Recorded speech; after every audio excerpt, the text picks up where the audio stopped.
Well, good morning, beautiful souls out there. Welcome to Wake Up Nigeria. And as always, we're here to kickstart your day with positivity and energy for a Thursday.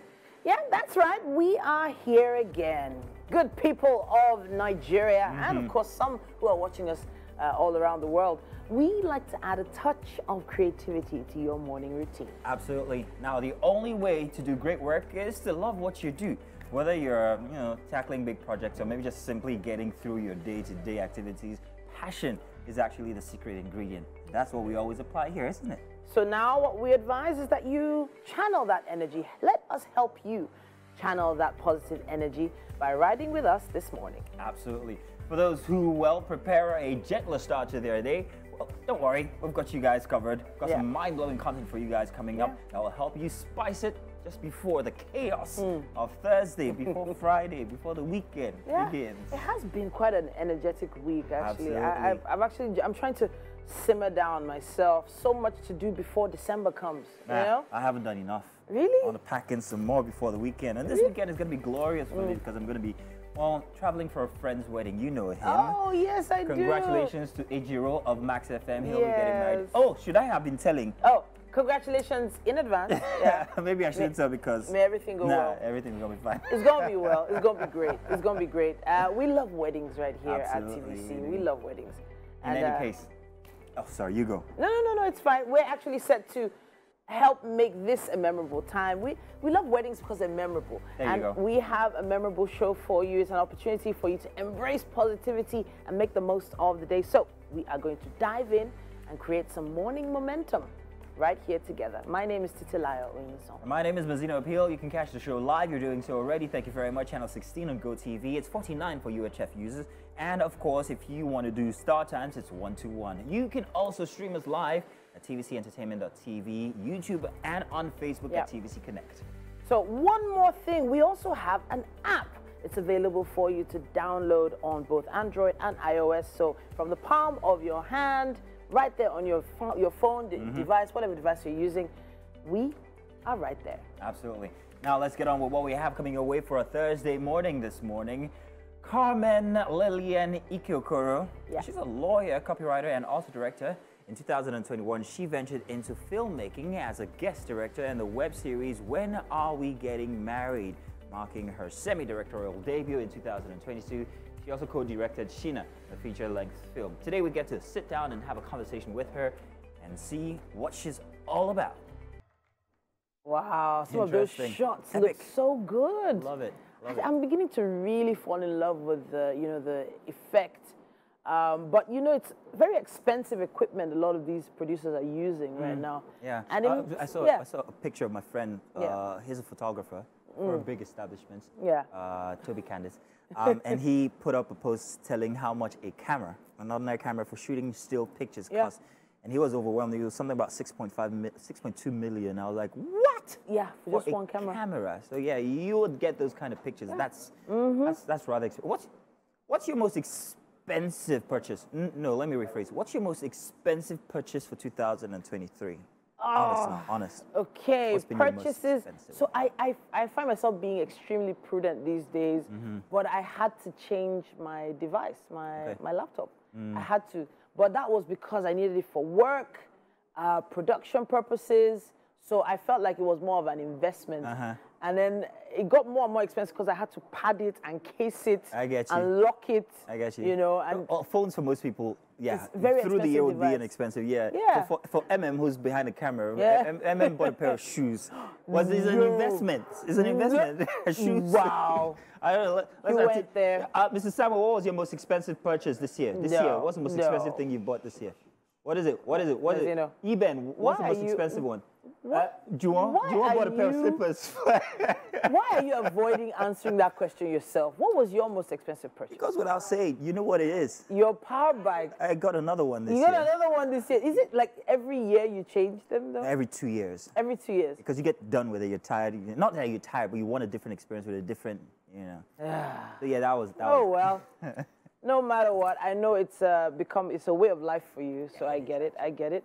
And does it, cover you in the rain though? No? I see where you're going, so I'll let you. Yeah, it's time for the weather. Welcome, and let's start a Thursday with the news. My name is Mazino Appeal. We begin this hour in Kano, where the Chief Registrar of the Court of Appeal, Umar Bangari, has cleared the air on the controversy surrounding the judgment delivered by the Court on Kano governorship elections dispute. Mr. Bangari said what happened in the judgment body was a critical error that did not in any way invalidate or change the findings and conclusions of the court. The Chief Registrar assured that the clerical error would be rectified once parties in the matter file formal application to that effect. He drew the attention of the newsmen to Order 23, Rule 4 of the Court of Appeal Handbook, which empowers the court to correct any clerical error once deleted or rather detected by the court or any of the parties in the matter. Contrary to insinuations, the judgment of the court remains valid. Still in Kano State, the police in that state have dispersed members of the New Nigeria People's Party who were on the streets to protest recent judgment by the appeal court that declares Nasiru Gawuna of the All Progressive Congress APC as winner of the March 18th governorship elections. The protest is coming after the appeal court handed over certified true copies of the judgments to the NNPP. The NNPP has since filed an appeal at the Supreme Court challenging removal of Governor Abba Yusuf.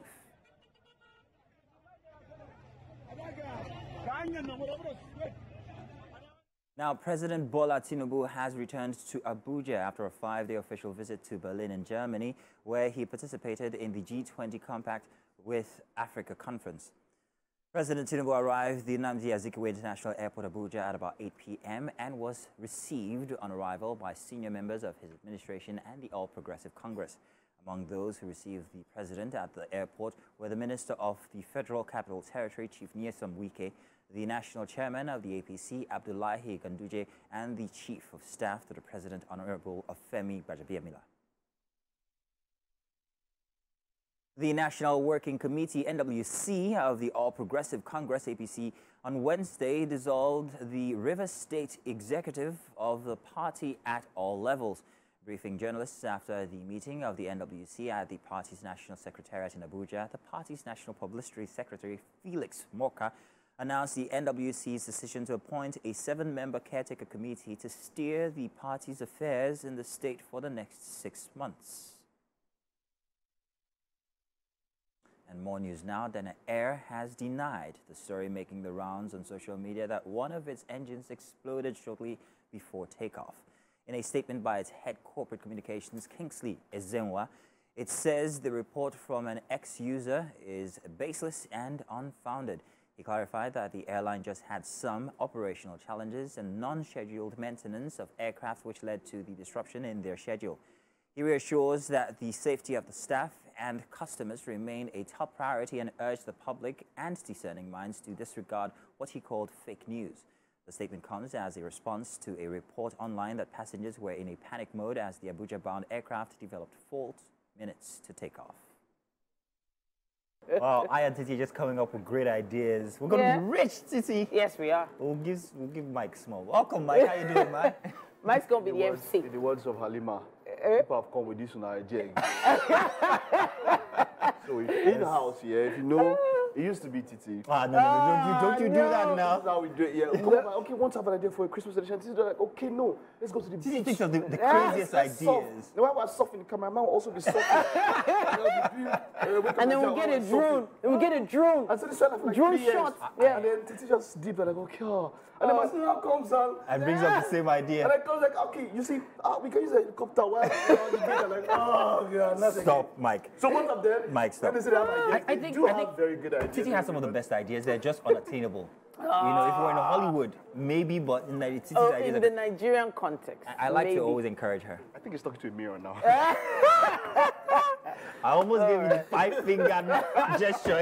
Every Yoruba man will give a person, but let's not do that on TV. You're welcome. Good to have you guys here. Yeah. We were talking about weddings and everything and how, you know, this is great TV. The industry of, and we're coming up with great ideas, which we can't share with you guys for fear that you'll steal it. But this came off of a response to a comment. LD, remember LD the Don from the Tribes? He had a response to something that he saw on social media. Now, this was the original post. It was, the more money a couple spends on their wedding and engagement rings, the more likely they are to divorce. study reveals. Now, he responded, he says, no surprise here, people who prioritize these kinds of expense are generally not financially responsible in the first place. So, hey, they'll fall out eventually, and it will be over money. Do you agree? Mike, do you agree? It's a study. And whenever it's a study, it's a survey. You got people together. Go and look at it. Yeah. Look at the divorce rate. Look at what did they do, how did they do, and all that. So it's not, it's fact. Yeah. It's fact. They are more likely. That's the word. Not like they were. That's fact. So agreement doesn't come in. It's fact. It's fact. People who, you see, it's a day as compared to a whole. And when people prioritize, it's okay to want to have one, lavish and all of that. It's okay to have rings and have you not heard about people who reject engagements because the rings are not up to standard? Yeah, I've heard that stuff. Yeah. Think about it. That kind of a person, that person can come back home and reject dodo. Wow. How do you reject dodo? You understand? And they might come back home and reject. You get them an iPhone 13 and say, no, it's supposed to be iPhone 16. It's 16 I want. What I'm saying is that there is a greater likelihood when people are, but it's a direct correlation, actually. Very direct. So, when you think about people come from different backgrounds, and how they were brought up is different. So imagine an only child, a girl, an only child in a family who's raised by a really great barrister who becomes, a son, and then he wants his daughter to be appreciated, and he's telling his daughter every year of her life, make sure the man appreciates you, and he appreciates his daughter by giving her gifts. Material. Yeah. She's grown up that way. So it's not really her fault. It's just as a result of her orientation, how she was brought up. There's an age you get to, it's no longer your parents' mistake, you have to now adjust to what the climate you find yourself. But you come from a place where you have a silver spoon, in quotes, and then someone brings a tacky-looking silver ring. You can't present it to your family. That's what I'm saying. I think the knocks would be on the parents for bringing back the kids that way. Personally, for me, the instance here is one of priority. Do people set priorities, especially when it comes to finances? Would you do something because you want people to recognize the efforts that you've put in, or because it is just simply logical and reasonable? We can't afford that ring, but hey, how about we put that money into maybe bonding experience over the honeymoon, for instance, which is what I preferred. I didn't want a big wedding, but I wanted the honeymoon to be very substantial. Honeymoon, there's this cleric who said he wanted to sponsor someone's wedding, and the person sent the list. And the list included honeymoon. And I was like, I said wedding, no honeymoon. Honeymoon is part of it. Give them an inch, they take it on. I actually feel like that's a good thing, because maybe probably you cut down someone. The honeymoon is maybe. Yeah, I'd have just told him that you just sponsor the honeymoon. No. We'll do the wedding ourselves. No. And this extends far from even just the wedding itself. We're talking about single ladies and what they prioritize these days, remember? Yeah, sure. So there was a post I saw online saying, women are buying bodies, like new bodies, before buying houses now. And that just made me, I said, well, don't quote me, and this is not, not a template. This is not a template response from me. But women are buying bodies so they can get the man that will get them the house. So it's still the same endeavor. Wait, if you've bought the body, you don't need the man anymore. We're talking about prioritization. That's what I'm saying. How much be the body? How much be the house? So in the end, a new body, on an average in today's exchange rate, probably 7. 6-7 million. No. Don't go to the wrong place, Mike. Don't go there. The one that they're going to start generator in the middle of the operation. 6-7 million for maybe a particular part of the body. Not the full body. If you all like, say, 721. Don't go there. There was a time when women would prioritize getting maybe a bungalow, building a bungalow, even if it's in a remote area. Yes, somewhere for their families. But now it's all priority. It's all changing. And why is it changing? Why are people focusing more on what other people can see? Why are they focusing on validation? Because of social media. It's social media. Yeah. Social media has reoriented us to think that the way you show success is by what you expose. And I mean that quite literally, what you have as material, or what you look like, or how much of what you look like you're exposing to the public.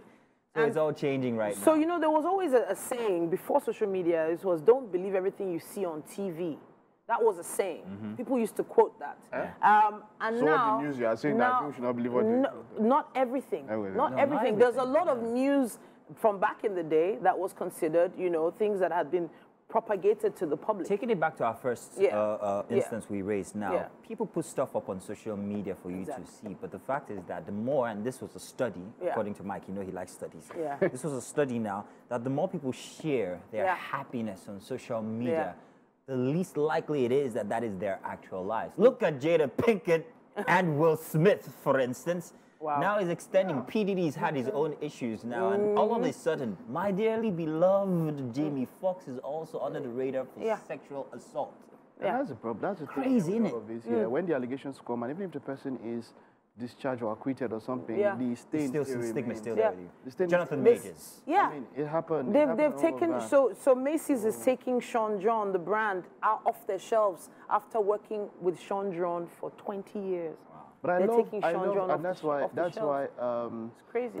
What's his name now? Pirates of the Caribbean. Johnny Depp. That's why Johnny Depp's son is a big win for a lot of us. I want to say big win. Brands who dropped him. Okay, wait, be careful with us. Us, you are not part of us. Nah, be careful when you say close to part of us. Us is we guys, yes. It's a big win because, I mean, this lady did everything. And by head, it was a twisted relationship those guys had. And when we saw everything as it came out, brands that dropped him, bigger brands came. You know, those ones even, I mean, he resigned, the Pirates deal now is over 300 million. Just for him. Do you know what that means? It's going to put him, I mean, Robert Downey was doing 75 for Marvel as the highest. That's probably the single highest deal that we've seen in a long time. So my point is that it was like, okay, you've been acquitted, you were found not guilty, and it seems like, okay, those things I lost, they are coming back. And people are like, oh, we are sorry, this, that. Because dude lost a lot.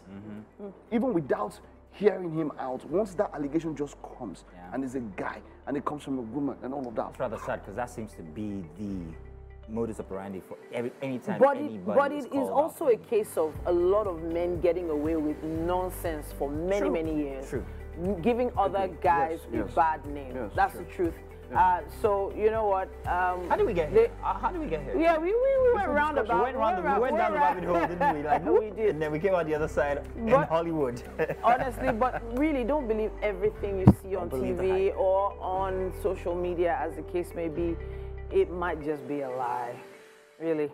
Is that your take home? No, really. Just don't believe everything you see on TV. We'll be right back to stay tuned. Use the hashtag while we're away. It's Wake Up Nigeria on TVC. We'll be back. We are live right here in the Wake Up Nigeria kitchen. Chef R, aka Chef Rachel, thank you for having me. Is in the building. Thank you. It's great to have you here. Thank you for having me. What are we making today? Okay, so today we're having a quick bite.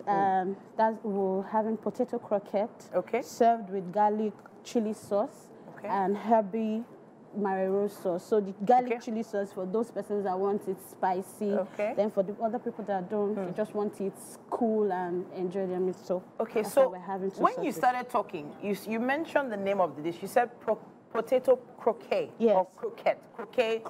Croquet. For the English people, they call it croquette. But for French, it's potato coquette. Coquette. Yes, so the R is silent. Oh, okay. Fantastic. Yes. Fabulous. Those are the ingredients on your screens. Irish potatoes, butter, garlic, granite oil, black pepper, salt, eggs, corn flour, parsley, dill, ketchup, some lemon, chili pepper, seasoning, and mayonnaise. Yes. All right, Chef Rachel. Yes. This is a new one for me. Okay. I'm going to be learning from you today, and so is everyone at home. All right. Let's talk about the process. Okay. You've done a bit of processing already. We've mentioned the ingredients, but what has happened here? This one is the first one I would like to ask. Okay, so this is for the herby marinara sauce. Okay. So we have parsley, chopped parsley, and chopped, because we couldn't get dill, so we have chopped celery, and then the minced garlic, which is for the garlic chili sauce. So when you say minced, you used your knife to mince it? Yes, knife to mince it. Okay, so knife mince, then? Just chopped. That's finely chopped. Celery? Yes. Okay. And chopped parsley. Then we have the chili. The chili pepper. What did you do with the chili? Okay, so I roughly blended, then parboiled it a bit because of the heat. Since we'll be frying in a closed space to prevent people from sneezing. Now we have flour here. We also have... That breadcrumbs. Breadcrumbs. Yes. We have salt, ketchup, some seasoning cubes, mayonnaise, and eggs. Yes. The combination of mayonnaise and egg, I'm not sure how you plan to use that. Okay, so the egg is for the coating of the potato croquette. Okay. So also is the breadcrumb. Okay. Then this is just for dusting so that it does not stick to the work surface. So I would like to put the heat on so that the pot can warm up. I believe vegetable oil is somewhere around here too. Where's the vegetable oil? Okay, we'll be bringing that vegetable oil out in a second. Yeah. And we'll start heating it up. Yes. But what else are we processing right now? Okay, so for now we can also be making the garlic chili sauce. Okay. For the Mario roast sauce, it's a cold sauce, so we'll just mix everything up and set it aside. The only thing I'm not seeing here on display are the potatoes. Why is this? Okay, because we already mashed the potato. So the process is you have to put it in the fridge to stay. Yeah, so that it's easy for you to lift it up and roll it and cut it into sizes. So Chef Rachel has already been hard at work earlier on, and she has already prepared the mashed potatoes. Yes. What exactly did you put inside this? Parsley. You have parsley, you have butter, your potato, a bit of the black pepper, and salt just for taste. All right. Yes. That's parsley, garlic, butter, unsalted butter, and salt. Yes. All right. Fantastic. So this was squeezed out. What do they call it? The pipes out. Yes, it was piped onto baking the paper. Baking paper. Yeah. There's still a lot to show.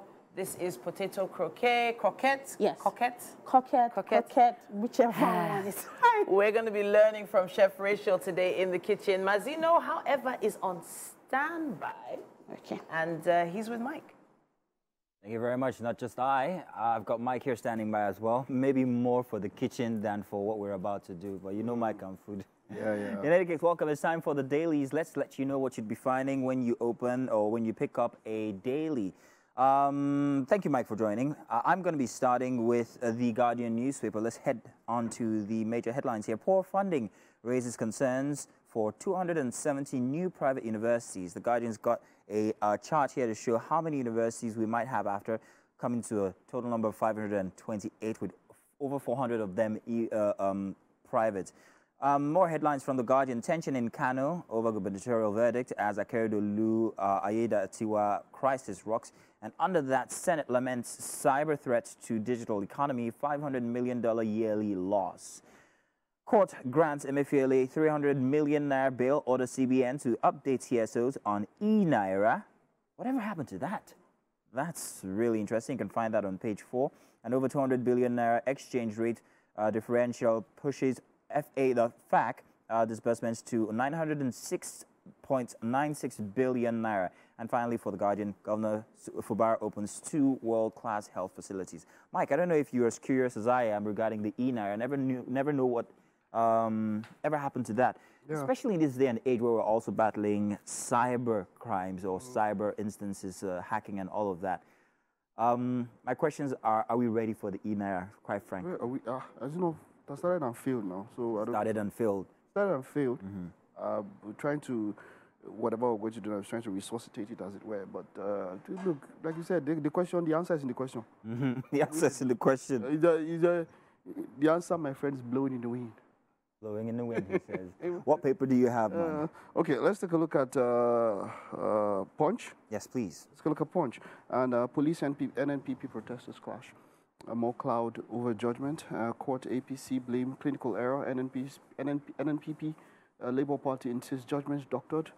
Yusuf heads for Supreme Court. That's the second rider underneath that particular headline. Says appeal court lacks jurisdiction to determine party membership. And we can see a picture story there of soldiers and then something like bullet holes and probably cartridges or something. Yeah. Shells, bullet shells. Fintry intervenes, a soldiers kill inspector in Adamawa. I think that's the size of what that picture story is talking about there. Senate passes MTEF to probe tax waivers under Buhari. Police tear gas protesters shield Osun CG from mob and 1.2 billion naira fraud. Emefiele gets 300 million naira bail restricted to Abuja. Wow, when your bail is that high. Wow. Okay, we're just above the flag of paper there. Nigeria junta seals Tinubu and ECOWAS court rules December 7. Fresh naira scarcity hits Kano, Sokoto, Edo orders. FG slashes wage award by 100 billion naira labor kicks. I don't know if you've seen this video of the former president talking about how, he did his best. It'd be up to Nigerians to decide whether that was enough, but that, there was definitely a cabal in his government, and, more or less like reflecting. Former president, yeah? Yeah, former president. Yeah. I don't know if you've seen some videos. I saw the videos. Yeah, and then reflecting on all of that, and then people are not so happy. He raised a very interesting point, however, there. He talked about when he came in and what what he wanted to do was, his focus was supposed to be on corruption. Nigerians didn't want to fight corruption, they wanted to fight him instead. It was like, it's your business after now. It was pretty much. Yeah, shouldn't it be? I did my best. That's the concept of leadership. Making people do what is necessary for them, even if they don't want to do it, but you make it happen. I think that's leadership. That's. Would you say that the current presidency is doing? It's starting. The administration is a few months old. Hopefully, at the end of the administration, when he's looking back. Yeah, but just like the former president, do you think the people, like you have said, will let him do that? That as a leader, you have to find a way to do it. That's leadership. People might not want to do what they need to do, but you have to find a way. It has to be in such a way that at the end, we look at it as the economy improved, as the average man, life for the average man, is it better? No matter whatever you want to say, that's where it comes down to. Is it easier living in Nigeria? Is it easier? Yesterday we were talking about how investments are living, people are living, and even in droves and all of that. We have to find a way to ensure that we have a working, an environment. That was a concern of the present president as well, saying the Japa syndrome, we've got to take a look at this. Let's move on now to the Nation newspaper, where we have these headlines. First Lady inaugurates market money scheme. Emefiele gets 300 million naira bail. Trial of 191 electoral offense. Suspects to begin. Ebonyi Edo Adamawa have highest number of suspects. This also is reiterated on other papers. Appeal court lays to rest Kano judgment, CTC controversy. Clerical error can't invalidate verdict. Party seeks probe. Police disperse protesters in Kano. NNPP takes case to Supreme Court.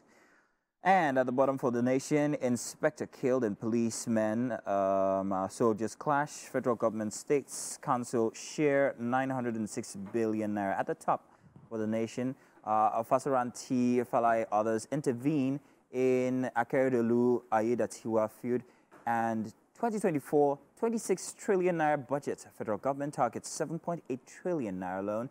And Haruna Musa takes office as Chase Bank MD and CEO. NNPCL allays fears of petrol shortage ahead of the Yuletide. Only last week, we heard news of resurgence of queues in certain states, especially Abuja, hoping that this will not continue until December, because this is normally a yearly exactly thing. End of the year. And I would give a personal instance now. If you head on to the Apapa area of Lagos State, as you're driving down Oshodi, from Oshodi to Apapa.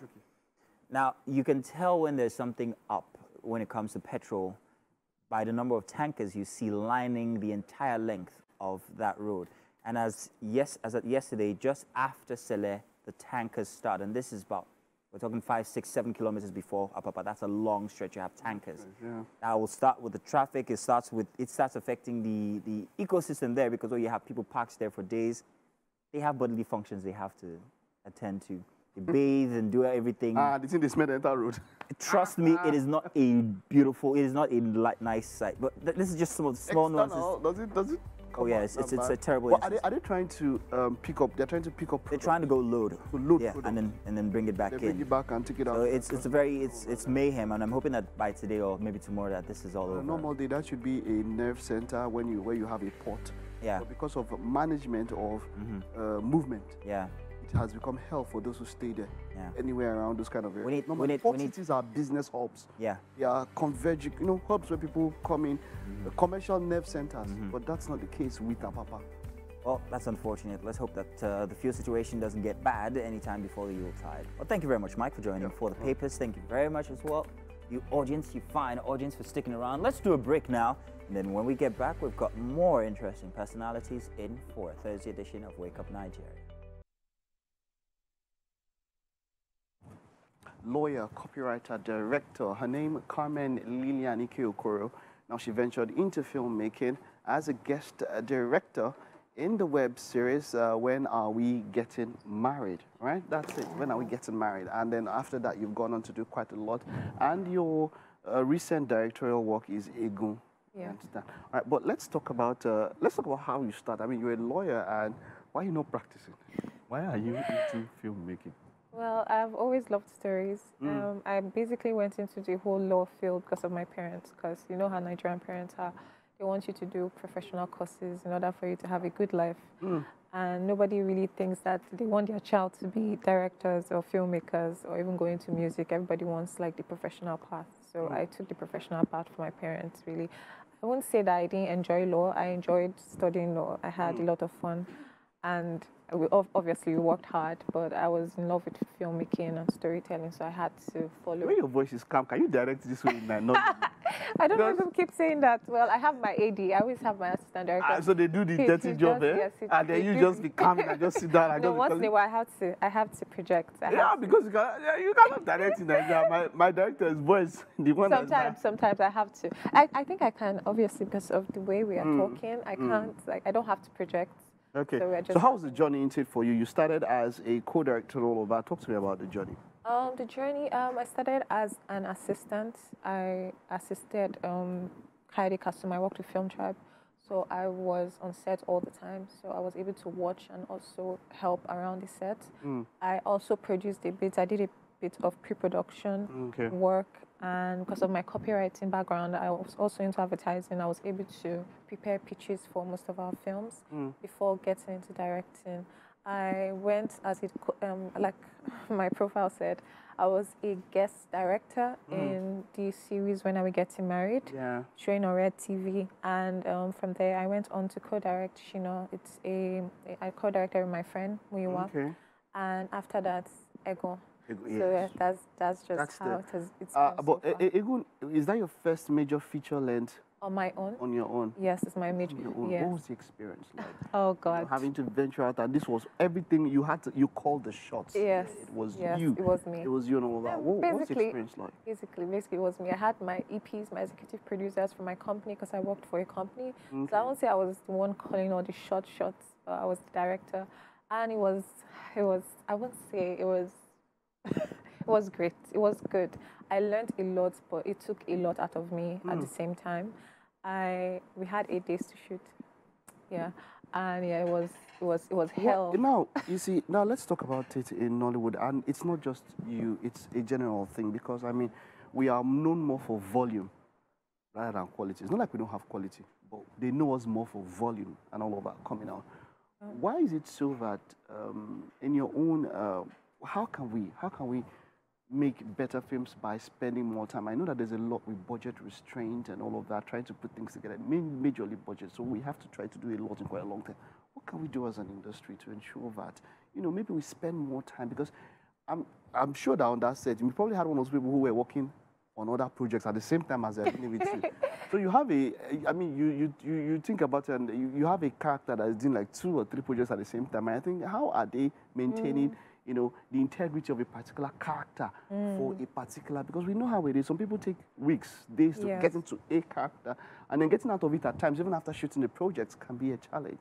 So how do you, you know, is it more money that we need to ensure that we spend more time with projects and all of that as an industry? Well, I think it's a little bit of more money, and I think people keep ignoring the fact that Nollywood is quite young. Okay, Hollywood has been there for a long time. We are quite young, and it's the fact that we've not really ventured deep enough into the whole art of filmmaking. It's not like we don't know our thing. I don't think we've entered deep enough. And also, obviously, it's the money constraint. I don't think we have enough coming into Nollywood filmmaking and our art form, even the art form in general. Nobody really, I don't think, maybe in the past, I think it was way worse in the past. It's better now. It's getting better. I'm glad it's getting better. But it's also the money constraint of a thing. If we had more money, because everybody, I know everybody I've worked with, even people I worked with on Egon, everybody is very passionate about filmmaking, but it's always the money we are trying Talking to... about, we just saw Femi Jacobs. You had to work with some veterans, and you know, talk to me about the experience of working with somebody who's older than you, who's a veteran, and then you have to direct the person. So talk to me about that experience. Well, it wasn't easy at first. I felt a bit intimidated when I first, because, you know, we had about... we had Omomi Dada, we had Uzarikwe, we had Bolaji Ogumola, we had a lot of people. I had a lot of people that I had to deal with, and when I first came in, I felt intimidated, but at the same time, I knew I had a job to do. So, and the actors, they were very professional. The fact that they were very professional, they were very passionate, and they were very kind. So it made it easy for me to talk to them and help them when they needed the help. Because one thing about directors, you direct your actors, you have to tell them what to do at times. You have to tell them what works and what doesn't work. So what is special about this movie? Why should I go out and go check out Egun from other things that we've seen? Why? What's special about it? What's special about it is that it brings a combination of two things. Office drama, I think, is something we all have in common. We've all had places of work. I don't want to say office, maybe workspaces or places of work, and we know the complexities that like are involved in things like that, and the fact that mental health. Okay, so wait, there's jazz in the office, just small there's small jazz in the office. Yeah. How they do it? Jazz. It's jazz, it's office drama, and it's also mental health. I think mental health is something that we ignore a lot because of everybody's hustling, everybody has their own problems. So it's difficult for us sometimes to take time to think about ourselves and the people around us. So Egun kind of brings to light those issues that we ignore in the office place, especially because you know how the workplace is. Everybody says your colleagues are not your friends, and some people are friends with their colleagues and stuff like that. Some people are having affairs with their colleagues. So the combination of all those dynamics in the office place, the workplace, and also mental health issues, and a sprinkle of jazz. And that's what I like how you say that's what a sprinkle of jazz. And that's what Egun's really about. It's fun. It's funny thing is that when I got into making it, I didn't really think I was going to laugh.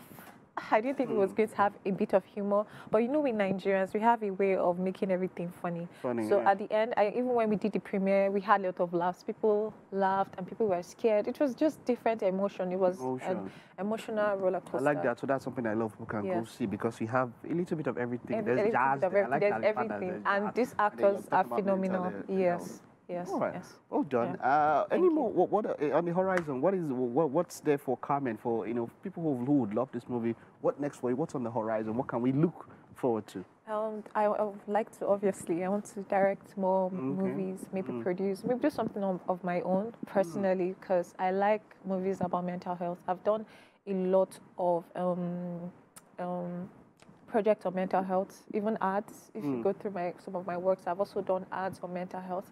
It's something that is really personal to me. It's something I like to pay attention to, and our environment too, and the combination of all those things. So I want to be able to express that in my movie. Get my own kind of personal project, because I did this for a company. Yes, I was passionate about the project, but I did it under a company. I want to be able to do something on my own, and also for my company that speaks to the human psyche, that also speaks to people on a different level. I just don't want to always, I don't mind making people laugh, but I also want to make people think. That's something I really want to do. I want to make people think, and I want to make people feel. So those are the kind of movies and projects I would love to get involved in the future. But looking at the market, are you sure the market is ready for such projects? That's the thing. That's the thing. Exactly. That's the thing. I think you can be passionate about what you want to do, but money is a very vital factor of all of it. If you're not making money and all of that, is the Nigerian populace, the cinema, are they ready for such stories? Well, I don't want to ever underestimate Nigerians, because they kind of surprise you. I've had that experience before. But at the same time, I've been told, because I've said this a couple of times, that people always tell me, don't you want to make money? And then I say, don't you want to make money? I'm like, I want to get to a point where money is not that essential. But that's after you've made the money. People say that money is not important. After you've made the money, before you say that. Yes, maybe. But at the same time, you have to test. You have to test the waters. You can't just definitely. I want to be able to do what I like, because if I make the mistake because movies are very subjective. If I make the mistake of always thinking about what everybody likes, I'll end up doing something trashy. It's very important to do what I like, and that's when I can tell my truth and be authentic. So it's very important for me to do that. Maybe it doesn't have to be, maybe it can combine every element. It can combine my element, and I can mix it up with what Nigerians like, and come up with something really unique and really amazing. Thank you for coming, and here's wishing you the best. Thank you so much. Future projects and speaking your truth, as it were.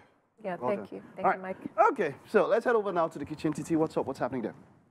Yeah, Chef Rachel a little. Should we just turn it this way? Okay, I think this is fabulous. Okay, so we are getting set to actually do the frying of the croquet itself. So we have some amazing ingredients here. Some pre-piped mashed potato, yes. garlic, and parsley. Fantastic. Yeah. In there. It was put in the fridge for how long? Say 10, 15 minutes. 10, 15 minutes. Yes, because of time, but you can leave it longer. Right. So show us this rolling process. Okay. We really need to see this as quickly as possible. Okay, so first and first, you need to dust your work surface so that it doesn't stick. Okay. Then you have to try and lift it up. So even if it breaks, you can still, since you're you're lifting it up yes. as a whole croquet. Yes, as a whole croquet. So you now have to, you get to roll it like, get to roll so now this mashed potato was put in the fridge before. That's after the prepping and everything. Yes. Yeah. Okay, fantastic. So when you put it in the fridge, it's a sort of hardens and it's easier to roll. To roll, yes. So you can put a bit of breadcrumbs in it, so that will also help to keep it firm. Okay. So when you're frying, it keeps it in shape. So all right, fabulous. Now we have hot oil in the pot standing by, so that it can be fried down. But what's the next thing to do now? Okay, so we'll cut it into biteable sizes. Okay, go ahead. Go ahead. Yeah. Go ahead. Go ahead. Let's show the process so that everyone at home can figure it out. Cut. All right. So it's about the size of a spring roll. Yes. So just biteable sizes can have 1 or 2 bites on your So what's the next coating ingredient? The next coating, you have it in egg, breadcrumbs, and it goes to the oil. Please go ahead. Please show us. We are going to be heading to a quick break very soon, but we're going to show the process so that you can try this at home. Yeah. Once again, it is potato croquet or croquette, whichever one you want to say. Dipped in egg. Yes. And then breadcrumbs. You have to coat it properly, and you still have to keep the shape while doing that. And then we're going to go back in the egg again, I believe, right? No, it goes straight into the oil. Straight into the oil? Yes. Okay, fabulous. Straight into the deep fry. So shake it off. All right. One more time. Those are the ingredients that are on your screen if you would like to make the potato croquet yourself. Of course, you need Irish potatoes, you need butter, garlic, groundnut oil, black pepper, salt, eggs, corn flour, parsley, dill, ketchup, lemon, chili pepper, seasoning, mayonnaise. And of course, make sure your eggs are standing by for this part of the process. Yes, and it's another messy, thing, let it be cold. but it's worth it. Yes. This feels like it's going to be amazing. Thank you so much, Chef, for showing us this process. Thank you, thank you, thank you. Thank you. Ooh, it already smells good. Let's take a quick break, everyone. We will be back. Yeah, I'm going to start the show that way. She decided to do that. It wasn't my idea. Because I am allowed to. Are you, though? Yeah. Not exactly. Welcome back. Second hour here for a Thursday for Wake Up Nigeria. Thank you guys for sticking with us. First hour gone. All you late risers are welcome to enjoy this one because it is specific just for you guys. On Arts Display, we have sculpture artist Oluolape Godwin. He studied fine and applied arts in Lasutech, now Lasutech, Ikorodu, Lagos. So he will be joining us today as we take a look at some of his work. Kayode Jr. Oluolape is going to be right here. He is an actor, theater artist, and he started acting professionally in 2013. The Royal Arts Academy knows him, and you'll know him too. Fantastic day already. The aroma from inside of the kitchen, and our chef is still hard at work putting together those croquettes. Yes. Yeah. Looking forward to what they taste like. Well, hey, stick around. You just might know. And you're welcome. It's time for Art Display, and today I have a brother from another mother in the Niger Delta. His name is Oluolape Godwin. He studied fine and applied arts in Lasutech, which is now Lasutech, Ikorodu, Lagos. You are welcome. Good to have you here, sir. Thank you so much. So it's not very often we have sculptures in for Thursday Art Display, but today I'm very, very interested to see that we have one, and that's not just any other one, but you're one from Niger Delta, and that's grand. First off, you want to tell them where you're from exactly? I'm from Isoko North. Isoko North. What village is that? Let me see if I Bethel. Yeah, where? Bethel. Bethel. I was in Bethel too. I was there 2 weeks ago. Wow. Bethel, Aviara, Oyede. Exactly. That's right. Yes. I travel a lot. I love doing that. That's good. And while I do that, I also kind of like love to enjoy the people, the places, and their art as well. Yes. You'd be surprised the kind of people that you find inside of the villages and all, sculptors, artists, poets even. Met this guy once in a place called Orie. Deep in the village. He had an entire studio and everything on exhibition. It was beautiful. Well, you're here with us. So you're a sculptor. Academic? Do you teach as well, or do you? No. Just studio practice. Studio practice. Fully studio practice. Okay, that's grand. We have a few of your work here, very interestingly, and I can see, everyone can see that you are into carving. Yes. I've never met a carver before. Okay. And I want to know, when you look at a piece of wood, do you know what you want it to be, or does it tell you what it wants to be? First, you must have a concept. Like you draw out, you have an imagination of what you want to do. Sometimes you draw it out, and most time you model it out with clay. Then you now sort for the wood of that particular size that will give you exactly what you want. You begin to envision what you want. First, you draw them out. It must size, it must fit in. Okay. After that, I was trained under a man that once he's looking at the wood, he's seen exactly the picture of what he wants to do. But academically, they will tell you, you'll be taught how to put them proportionally into the wood. Okay, so your expressions are humanoid, let me put it so. If it's not a mask, it seems to be the form of a woman, especially. I think the best artwork God ever put together was the shape of a woman. Shape of a woman. You agree too? Too much. We have too much in common there. But let's talk about the pieces that you brought with you. Let's talk about that tall one. What is it called? What is it supposed to be? That's just a simple abstract figure representing a female, innocence as it is. Maiden. Maiden, yeah. Very beautiful. And then next to it, we have this one here. The other one is somebody with pure humility, nothing to hide, nothing to keep away from you. Unlike what we have in the society today, you rarely find a, sorry to say, a female figure that doesn't have one particular thing she's nursing. Especially the way society have so battered us compared to those days where you see them so innocent. I believe even our mothers will say our daughters have no choice. They were just... You see the suitor come and they just discuss. That is all. But now the female has their rights. The woman has come to stay. They know what they want. But this one is a replica of those days where there was pure innocence. Innocence, no consent from the woman to just giving out like that. Wow. How can one piece of sculpture tell so much? When doing a work, you get the story of what, because in art, we try to replicate the tradition. We keep history, keep records of what is past. So in this one, I find the story interesting because it's no longer available. Everybody has a choice. Before you even say, this is what I wanted to do, they tell you, I already know what I want. Wow. So which is better, from what it used to be to what it is now? I mean, that concept that you've just painted. Is it okay that women have choices now, or? I'm very okay with it. Very okay with it? Very okay with it. Though some choices are not too good, but I'm okay with it. At least they have a say. Individuality. Individuality. Fantastic. Yeah. And now, our third piece here seems to be some sort of mask. It reminds me of that movie, The Mask, actually. I don't know if you saw it from way back in the day. But tell us about that one. What's its theme? That's a mask with facial expression. It could express... You see whole, it has seen fire, it has seen a lot of things, and the other one is just quiet. Oh, so there are two faces on two type of expression. Ah, now I see it. Now I see it. Now I get it. The other one that has whole, true, has seen fire, has seen a lot, but can contain. So, would you say your artwork are from your culture?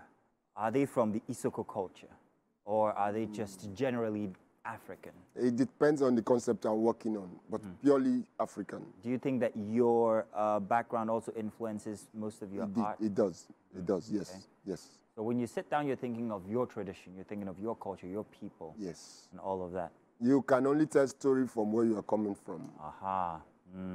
Wow. That's very interesting. Now, you use specific kinds of wood. I can't just pick up any kind of wood, can I? What kind of wood do you use when you make your sculptures? I use mainly hardwood. Hardwood. Hardwoods. But what we have here is ebony, and the other one is appa. Oh, okay. But they are all family of hardwood. Hardwood, okay.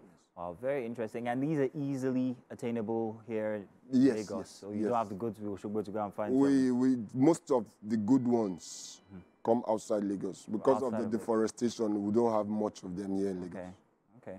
Do we have like a sculptor's village here somewhere in Lagos? I remember that there used to be one in Abuja where I used to stay. It was very beautiful to just go there and just, you know, enjoy art all around you. In Lagos here, I don't think I found any. If there are, would you let me know, please? There are no sculpture village, but we have a place where students come to learn, like the Universal Studio, the National Gallery, at the theater there. Okay. You can see hub of activities with artists all around. And this is how you make a living, yeah? This is how I make a living. What would sculptures like these cost if I was going to purchase? Sculptures are priceless anyway, but it depends on the, for me, it's my... Emotional value. My value, and two, depends on my emotion. If I see a buyer that is, I know values what I have, the price will go, but mainly not to discourage. Okay. To see the joy in anybody, why not let the joy go? Are you looking forward to having an exhibition anytime soon of all of your work? And what would you call it? What would be the theme that you drive at if you were to put together a big exhibition, a cultural one? What would that theme be? We're looking at some of your pieces on TV as well as we speak, and they're all so very African, I must say, very beautiful. That one with the mother and child really gets me. But what would the theme be if you're putting together an exhibition? I'll say falling pieces. Falling pieces. Why? From our culture, with what we see now in the society, we've lost touch of what used to. Before, there used to be the accountability. You know, you have a family to protect. You have a name to keep. Yeah. But now, we've lost a lot of it. Wow. It's been wonderful having you on here. Thank you. Grand that you came through with all these beautiful pieces and also the ones that we've seen on television. And we're looking forward to that Falling Pieces exhibition. It will be grand to actually see. So please make it happen soon. Thank you so much. Do stick around.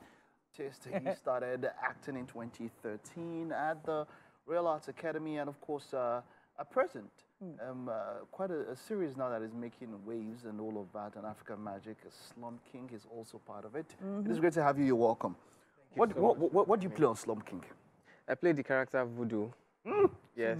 Which is okay. Voodoo is nickname. The real name is Ifedayo Rahman. Okay, but what is he known most for? What name is he known by most? Voodoo. Voodoo. Yeah. Well, that's kind of if you're following Slum King, King is not a regular series. Yeah. The names in this series, you have names like Tito, Omi, Majeshu, which is played by Toby Bakre.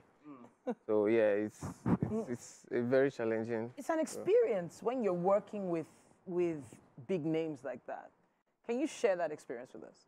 Okay, it was surreal because I remember our first reading and these stars kept coming and I'm like, oh, okay, wow, it's on. Okay. You understand? And I played a song to Oluolape. It was such an amazing experience.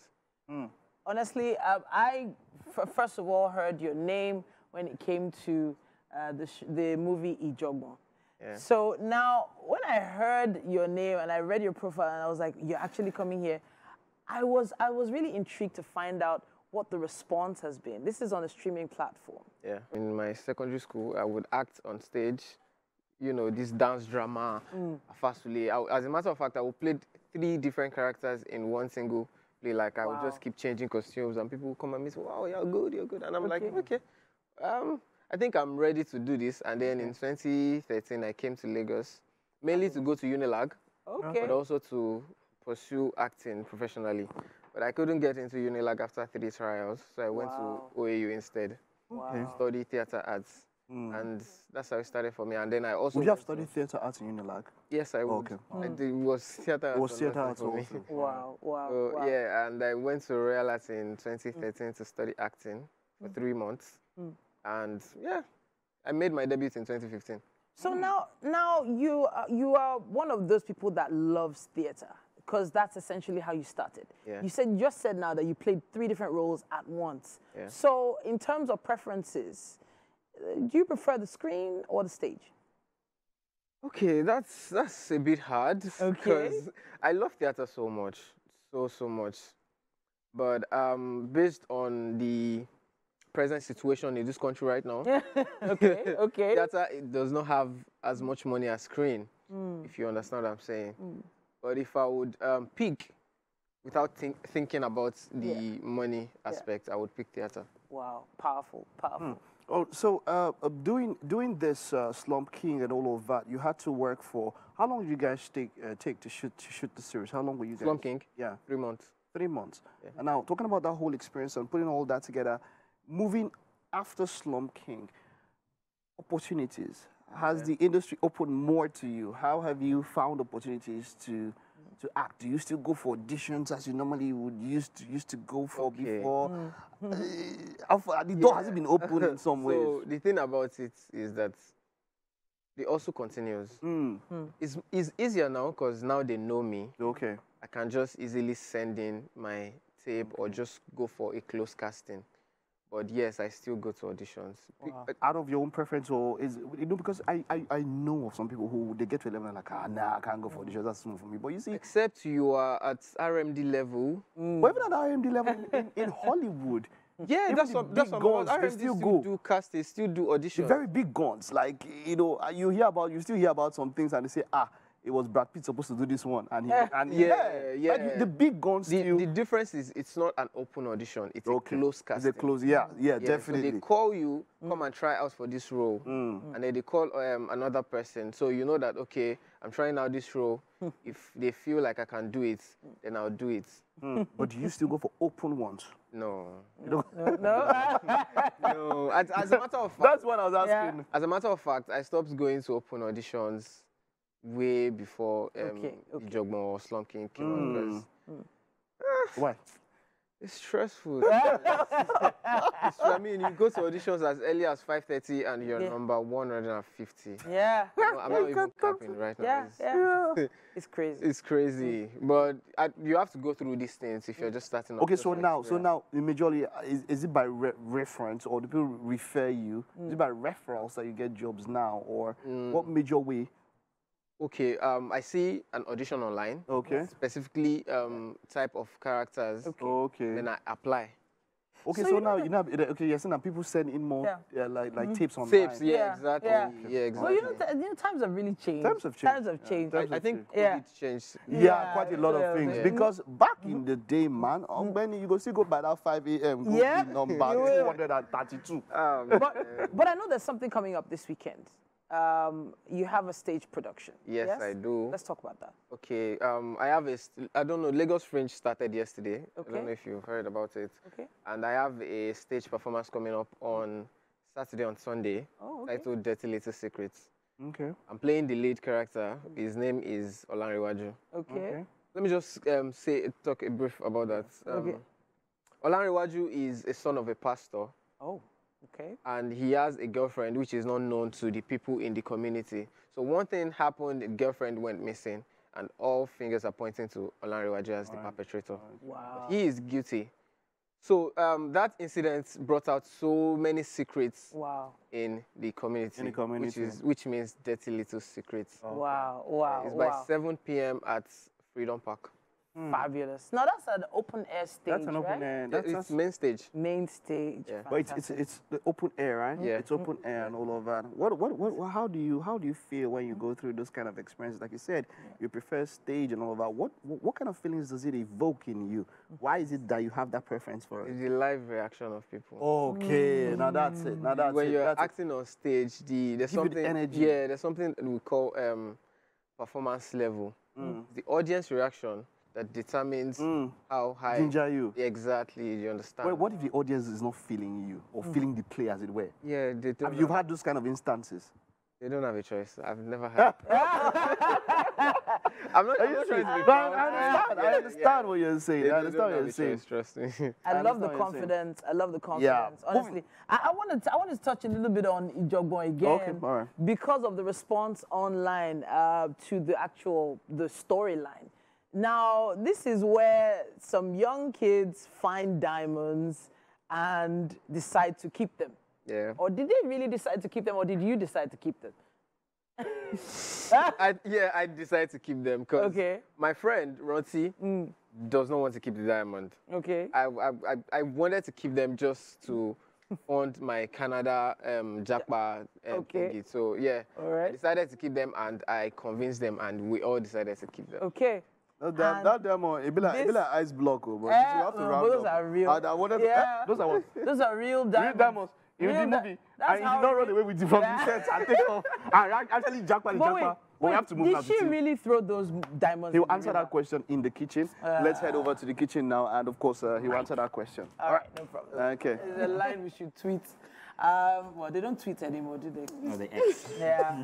All right, Chef Rachel has been hard at work in the kitchen. Thank you. And we have potato coquette. Yes. Oh, wow, two different types of sauces here. Yeah. Is he a Yoruba man? So you probably prefer this one. Maybe she should explain what they are, the difference between. Okay, so this is the herby Mayo sauce. Okay. So you need to have parsley, celery, your mayonnaise, ketchup, a bit of pepper. Can I just say I have no idea what you're talking about? Okay, you have an idea today. What about the other one? Okay, so this is the garlic chili sauce. Okay. Just minced garlic and then chili sauce. Chili, bring it down. All right, yeah, pepe. No, atarodo, you mean? All right, we got it. We got it. I didn't say I want. This is our mother. This is our mother. She chooses for you. I give you pepper. You know what? Please have a taste. Tell us what you think. Yes. Right. Dip it in there again. Yes. So that's potato dipped in. Yes, in breadcrumbs. Chili. Yes, coated in breadcrumbs. Yeah. Breadcrumbs. All right. What's it taste like? As he adjusts his suit. Oh, okay. There we go. Yeah. So that response is key. When you go in for another bite, it's important. We don't need words. We just need the reaction. Yeah. There you have it. Yeah. There's more. There's more reaction. So whenever somebody give you something, you say, You just have to try. We understand. Translation, fantastic. Exactly. And speaking of fantastic, we have a fantastic Friday edition coming your way tomorrow morning. Absolutely. From 7 a.m., y'all. Bye-bye. Bye. Bye-bye, everybody.